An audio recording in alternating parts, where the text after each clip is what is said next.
Hey everyone, so I just want to start out most of my videos with just saying thank you for anyone that may be watching this. Your support means a lot.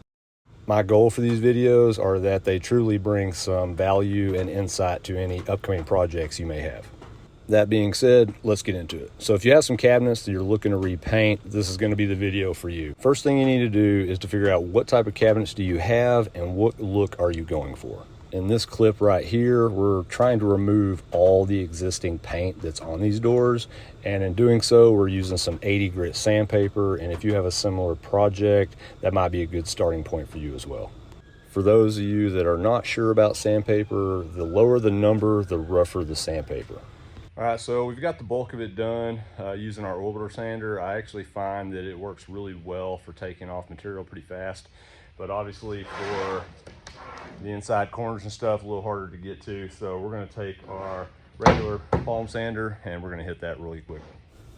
Right here we have some 120 grit sandpaper. I didn't opt for the 80 grit just because after using the orbital sander, I realized the paint was actually coming off pretty easy and we really didn't have a lot to take off.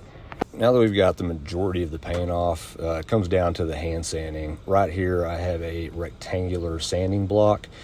These work really well when they're new, but as you start using them, they feel like they get worn out pretty easy. So a lot of times I'll actually take whatever grit sandpaper I want to use and I'll just kind of wrap it around it to help get inside those creases.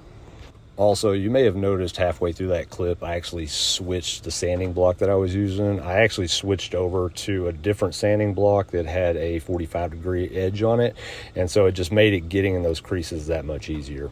Right here, I'm explaining what the 80 grit sandpaper did to the door. It's gonna scar it up pretty good. It's great for taking material off, but it will leave marks, which is why we're gonna come back with some 120 to get those marks out. Right here, I'm using the Gator brand sanding discs. There's a lot of different brands out there, and I think it really just comes down to personal preference. I personally have had pretty good luck with these, and it doesn't hurt that you can get a 50 pack on Amazon for about 20 bucks. Just a side note, if your existing doors have a pretty good paint job on them, you don't necessarily have to sand them down to the bare wood, although some people might argue that you should. You can probably just lightly sand them with some 180 or 220 and spray a new coat of paint on them.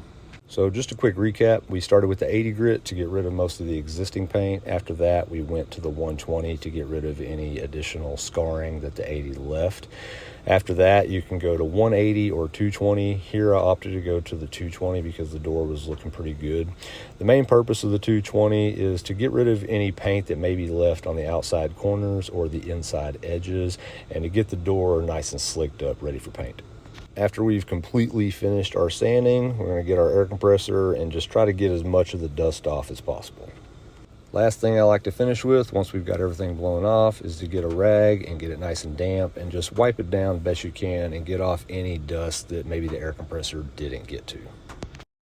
All right, so that's one door down. We got about 7 to go, so we're just going to rinse and repeat, do the same thing. After we get the doors done, we're going to start on the boxes and get those sanded down.